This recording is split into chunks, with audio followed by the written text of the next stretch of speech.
Hi everyone, कैसे हो सारे।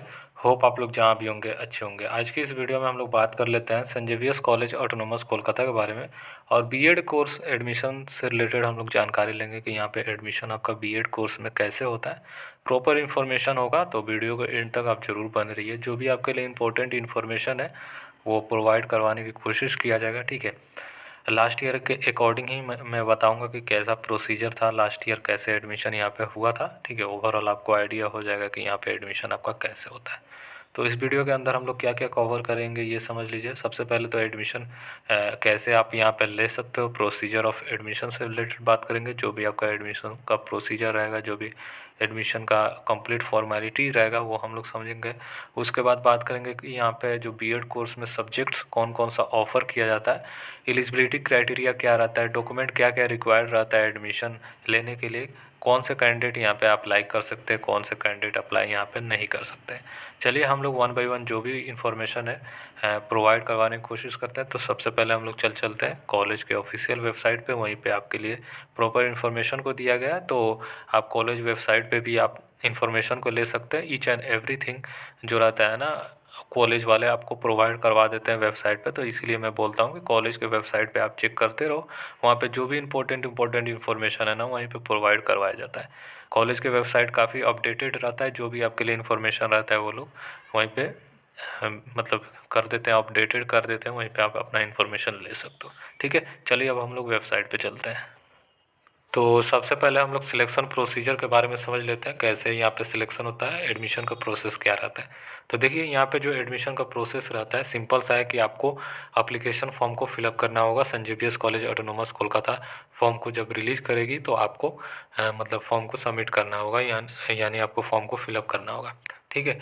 फिलअप करने के बाद आपका जो सिलेक्शन होगा आपके इंटरव्यू के बेसिस पे होगा, यानी आपका जो भी एकेडमिक परफॉर्मेंस है उसके बेसिस पे, और आपको इंटरव्यू देना पड़ेगा जाके Saint Xavier's College Autonomous Kolkata में। तो आपका इंटरव्यू के बेसिस पे आपका होगा। यहाँ पे इन्होंने ये भी मेंशन कर रखा है, देख सकते हो, candidates will be shortlisted for the interview on the basis of academic performance.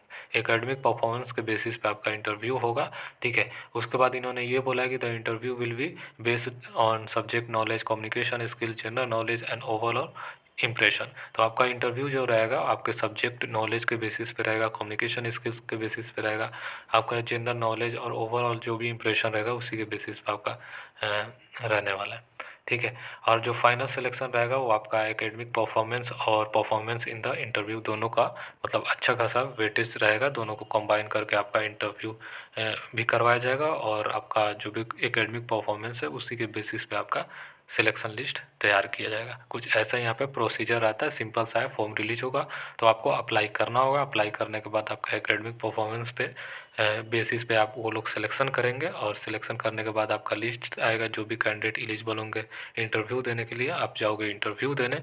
फिर इंटरव्यू देने के बाद आपका दोनों का कंबाइन करके एकेडमिक परफॉर्मेंस और इंटरव्यू का जो दोनों का कंबाइन करके आपका वहाँ पे मेरिट लिस्ट तैयार किया जाएगा। होपफुली यहाँ तक आपका क्लियर हो चुका है सिलेक्शन से रिलेटेड।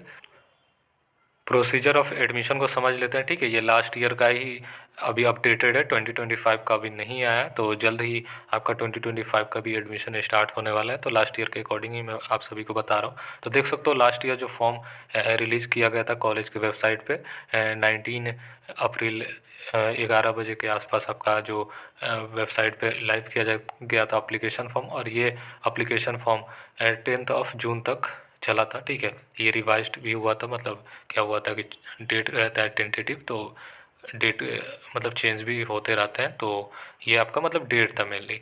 उसके बाद आप अपना जो भी एप्लीकेशन फॉर्म है ये कॉलेज के वेबसाइट पे आप फिलअप कर सकते हो। वेबसाइट है www.sxccal.edu। यहीं पे आप आके अपना एप्लीकेशन फॉर्म को फिलअप कीजिएगा। यही वेबसाइट है, ऑफिशियल वेबसाइट है, ठीक है। इन्होंने बोल रखा था कि 10 जून तक फॉर्म फिलअप करना था। तो इस साल का जो भी अभी इम्पोर्टेंट डेट आएगा वो अभी आने में टाइम है, तो थोड़ा सा आप वेट करो, आपका आ जाएगा। लास्ट ईयर क्या था कि आपको अप्लीकेशन फॉर्म का फ़ीस आपको 1000 रुपीज़ सबमिट करना था, ठीक है। आपको ऑनलाइन ही सबमिट करना है, ऑनलाइन ही आपको अप्लीकेशन फॉर्म को फिलअप करना है। कोई आपको ऑफलाइन नहीं दिया जाएगा, ये ध्यान रखिएगा। आपको कॉलेज के वेबसाइट पे ही सबमिट करना है। आप 1000 रुपीज़ कीजिएगा तो आपका वहाँ पे अप्लीकेशन सबमिट हो जाएगा, ठीक है। आपको मतलब इन्होंने ये भी बोल रखा है कि कोई भी आपको application form, payment receipt college office में आपको नहीं सबमिट करना है इंटरव्यू से पहले। जब आपका इंटरव्यू होगा तभी वो लोग बताएंगे। जो भी रिलेवेंट डॉक्यूमेंट होगा, जो भी फॉर्म के साथ, पेमेंट रिसिप्ट के साथ, आपको इंटरव्यू के टाइम पे ही आपको सबमिट करना होगा, ठीक है। और जो मतलब क्या होगा, the list of candidate selected for interview will be publish through the college website पे ही वो लोग पब्लिश करेंगे। जो भी इंटरव्यू का लिस्ट आएगा तो आपको वेबसाइट पे ही अपडेटेड रहना पड़ेगा। यही इन्फॉर्मेशन है आपके लिए। तो होपफुली जितना मैंने बताया आपको होपफुली समझ में आ चुका होगा, ठीक है। अब बाकी आपको इन्फॉर्मेशन लेना है तो जो मैंने वेबसाइट बताया वहीं पे आप अपडेटेड रहिए, वहीं पे आपको इन्फॉर्मेशन ये लोग देते रहते हैं। तो आपको अपडेटेड रहना पड़ेगा अगर आप बीएड कोर्स में एडमिशन लेने वाले हो तो। अब हम लोग बात कर लेते हैं कि यहाँ पे सब्जेक्ट कौन कौन सा सब्जेक्ट ऑफ़र किया जाता है बीएड कोर्स में। तो economics, English, Bengali, Hindi, history, political science, physical science, mathematics, life science, geography, ये आपका सब्जेक्ट यहाँ पे ऑफ़र किया जाता है अगर आप बीएड करने वाले हो तो। इन्होंने ऊपर में ये भी मेंशन कर रखा है, आप अप्लीकेशन फॉर्म फिलअप करते दौरान आपको मेंशन करना है एक सब्जेक्ट का, जो भी आपने क्लास मतलब जो भी ग्रेजुएशन में आप पढ़े हो या पोस्ट ग्रेजुएशन में पढ़े हो, जो भी आपका हाईएस्ट हो, ये सब्जेक्ट में से कोई अगर आपके पास सब्जेक्ट है जो भी हाईएस्ट हो तो उसको एक सब्जेक्ट को आपको मेंशन करना होगा, ठीक है। इन्होंने ये लिखा है whichever is the highest from the amongst subject listed below, ठीक है। एक सब्जेक्ट को आपको मेंशन करना होगा, जो भी आपका हाईएस्ट हो वो आप मेंशन कर सकते हो। और ये आपका सब्जेक्ट यहाँ पे ऑफर किया जाता है। अब हम लोग बात कर लेते हैं एलिजिबिलिटी से रिलेटेड कि कौन कौन से कैंडिडेट एलिजिबल हैं अप्लाई करने के लिए बीएड कोर्स में। तो देखिए, मिनिमम क्वालिफिकेशन जो है अप्लाई करने के लिए ग्रेजुएट डिग्री है। आपके पास ग्रेजुएशन का डिग्री रहना चाहिए, आपके पास फाइनल रिजल्ट आ जाए तभी आप एलिजिबल हो अप्लाई करने के लिए। और आपको बैचलर डिग्री में 50% या मास्टर्स डिग्री में आपको जो भी रहेगा वो 50% रहना चाहिए। अगर मास्टर्स वाले जो भी मतलब पोस्ट ग्रेजुएशन कर चुके हैं तो आप भी अप्लाई कर सकते हो, ठीक है। आपके पास 50% आपके पास मार्क्स रहना चाहिए, जो भी जनरल कैटेगरी के कैंडिडेट है। अगर आप रिजर्व कैटेगरी के कैंडिडेट है, किसी भी कैटेगरी से अगर आप बिलोंग करते हो तो आपके पास 45% रहना चाहिए ग्रेजुएशन या मास्टर्स में, ठीक है। तो ये आप कर सकते हो। बाकी वैसे कैंडिडेट जो अपना मतलब मास्टर्स कर रहे हैं और चाहते हैं अप्लाई करने के लिए तो आप एलिजिबल नहीं हो। आपके पास फाइनल डिग्री रहेगा तभी आप एलिजिबल होगे, ये ध्यान रखिएगा। मैक्सिमम एज लिमिट यहाँ पे 40 ईयर्स है, 1 जुलाई 2024 फॉर फ्रेशर। वैसे मतलब फ्रेशर्स के लिए तो ये साल मतलब 1 जुलाई मेरे हिसाब से 2025 हो जाएगा, ठीक है। ये लास्ट ईयर का है तो मतलब मैक्सिमम एज लिमिट आप 40 ईयर्स आपके पास रहना चाहिए। उससे ज़्यादा रहेगा तो आप एलिजिबल नहीं होगा, ठीक है। आपके पास गुड एकेडमिक रिकॉर्ड रहना चाहिए, ठीक है। और candidate must have study at least one subject offer in B Ed course either at graduation or post graduation level. तो वैसे कैंडिडेट जो उनको एक सब्जेक्ट जो ऑफ़र किया जाता है वो पढ़े रहे होंगे मतलब ग्रेजुएशन या पोस्ट ग्रेजुएशन में, जैसा मैंने ऊपर बताया उसमें से कोई एक सब्जेक्ट आपके पास ग्रेजुएशन या पोस्ट ग्रेजुएशन लेवल में रहना चाहिए। कॉमर्स स्टूडेंट आप अप्लाई कर सकते हो, आपको इकोनॉमिक्स मेथड आपको प्रोवाइड किया जाएगा, ठीक है। जो भी आप इकोनॉमिक्स पढ़े होगे graduation or post graduation level में। आपके पास मतलब इंग्लिश का अच्छा कमांड रहना चाहिए, आप इंग्लिश अच्छे से बोल सकते हो या लिख सकते हो तभी आपके पास रहना चाहिए, ठीक है। तो ये थोड़ा सा आप ध्यान रखिएगा।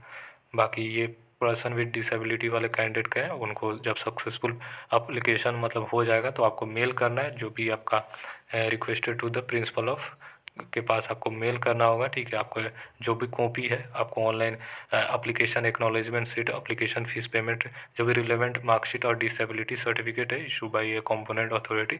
तो सिंपल सा है कि मतलब जो पीडब्ल्यूडी वाले कैंडिडेट है ना, तो आपको जब फॉर्म फिलअप कर लीजिएगा सक्सेसफुली तो आपको प्रिंसिपल सर के पास मतलब आपको मेल करना होगा, ठीक है। जो भी अपना स्कैन कॉपी आपके पास जैसे ऑनलाइन एप्लीकेशन का, एक्नॉलेजमेंट शीट का, एप्लीकेशन फ़ीस पेमेंट का, जो भी रिलेवेंट मार्कशीट हो गया, डिसेबिलिटी सर्टिफिकेट जो भी कंपोनेंट अथॉरिटी की तरफ से आता है ना, ये सारे डॉक्यूमेंट को आपको प्रिंसिपल सर को मेल करना होगा, ठीक है।